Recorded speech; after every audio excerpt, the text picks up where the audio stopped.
This is Risa with Risa Kerbo Creative, and I am going to show you how to make this felt flower bouquet, and the free patterns are linked in the description.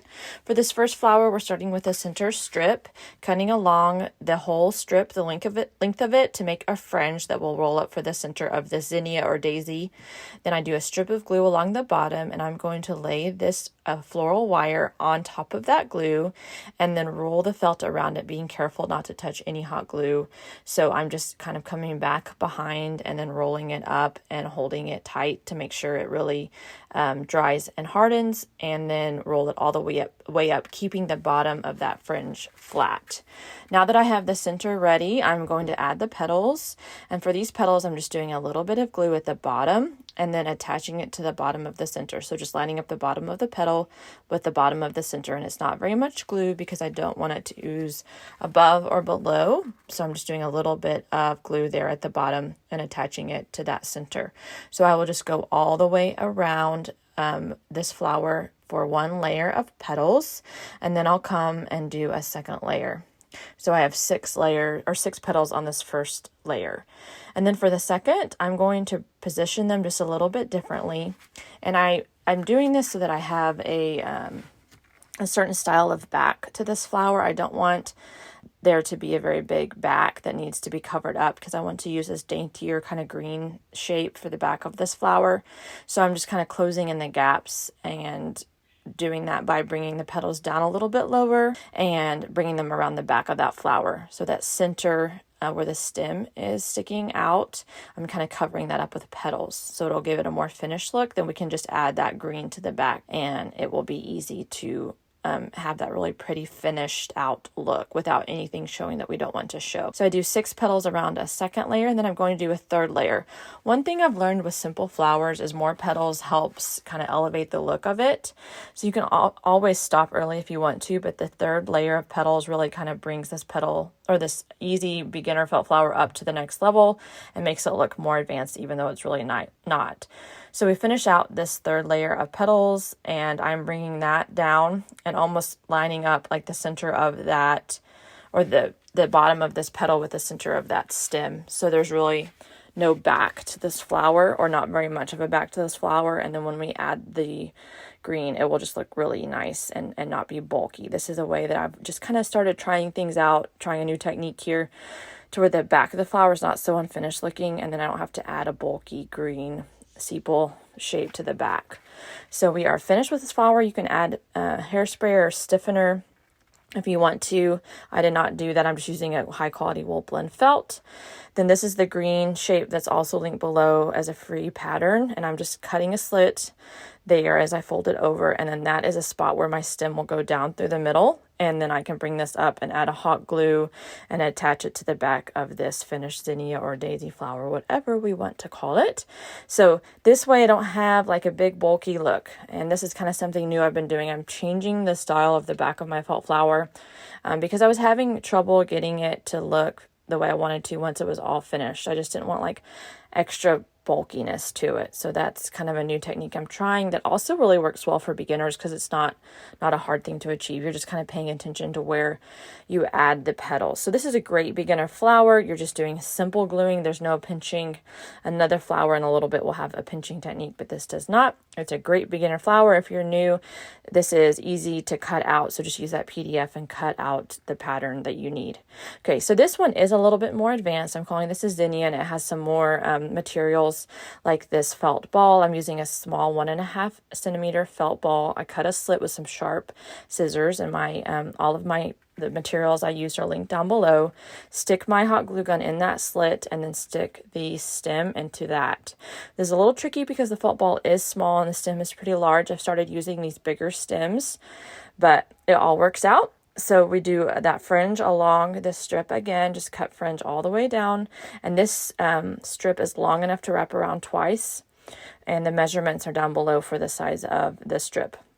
Okay, so once we're done cutting that fringe, we just add glue along the bottom, place that down onto the glue, and then put our hand behind, making sure not to touch any hot glue, roll it up twice, cut off any excess, and then just finish that center right there. So that's 2 layers of wrapped fringe around that. Now, do glue at the bottom of this petal, Place it underneath a little bit so that little tip of that petal will go down below, and then we'll pinch this onto the side.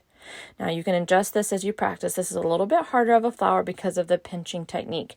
If you want to skip the pinching, you can just lay these flat, but it just adds a lot of dimension. So you just place the petal where you want it. I recommend doing that first and then pinching.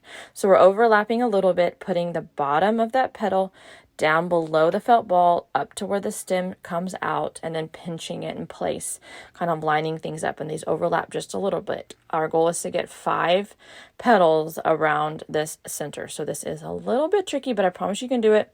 And it doesn't have to look exactly like mine, but these are just some fun techniques for you to use as you want to. So we're taking a flat petal, placing it where we want. We do have a little bit of time before that glue hardens to kind of adjust where the petal lays.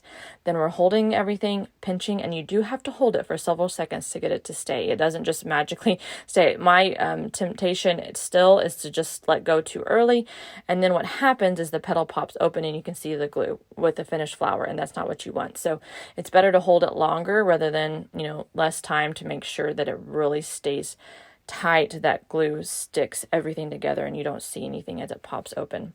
This is the last one. We're kind of sandwiching this one in. We want a continuous circle, so we want it to fit nicely in here.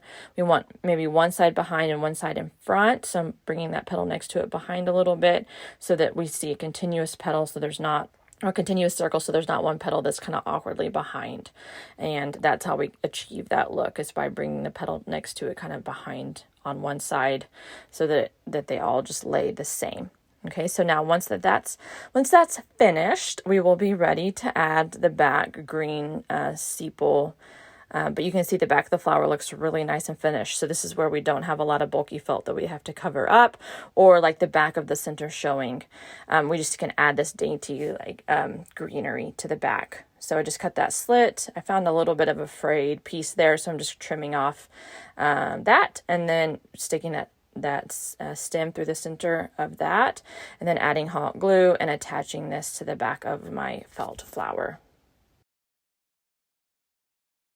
To make the rose in this bouquet, we're just going to use simple circles and twist those around the main floral stem. So I do a little bit of a little smiley face of glue at the bottom of that rose and twist it around the stem, making sure that it's really tight and secure, especially the center one. I want it to be a tight circle, like twisted around that stem.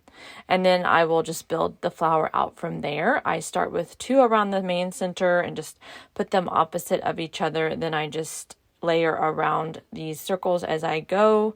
And I'm going to keep this at normal speed so you can watch it, and just let you watch if that's helpful on how I layer this exactly. So I haven't sped anything up in this video, just to show you how I do it. And what I'm thinking about when I place the circles on is that I don't want them behind each other. I want to have them kind of peek through in front of where they overlap, the 2 petals in front. So that way that they're not stacked up behind each other and blocking each other, but you see layers of circles as you go around the flower and build it out as big as you want. I use about 14 to 15 circles, and all of the free patterns, PDF, SVG, and the measurements are down below in the description, so make sure to grab those and let me know if you have any questions. I really hope this video is helpful to you in making felt flowers and just enjoying the process. I'm just really wanting to share that with you in case you want to give it a try. This bouquet is great for beginners. It's a lot of fun to make, and there are so many color options.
I like to use one leaf stem behind this bouquet just as a backdrop, and I have the main wire and then a 22 gauge thin wire that's about 4 inches long, and I put a leaf, pinch that around each side of the short wire, and just pinch and hold, making sure that the glue touches the felt and the wire, because one thing about this little skinny wire is if you don't glue it directly onto the felt, like into the glue onto the felt, then it can pull out easily later. So the way I avoid that is to make sure I lay that wire straight down into the glue after I place the glue onto the felt, and just hold it there and let it dry. And then I put a leaf at the top of the main wire, and once that's dried, I will twist this other set of leaves around that main wire and just twist it as many times as you want to get it at the length you want. So I'll place one of the leaves kind of where I want to place it and then pinch it together with my other hand and twist. So I'm holding with my left and twisting with my right, and then I can just bring the other one around to get it nice and centered and exactly how I want it. So that's the simple leaf stem that provides a really pretty backdrop for our felt flower bouquet. This is a fun bouquet to make to gift for someone. I like to use 3 colors and then the greenery. So that's just how I kind of approach picking colors for this bouquet.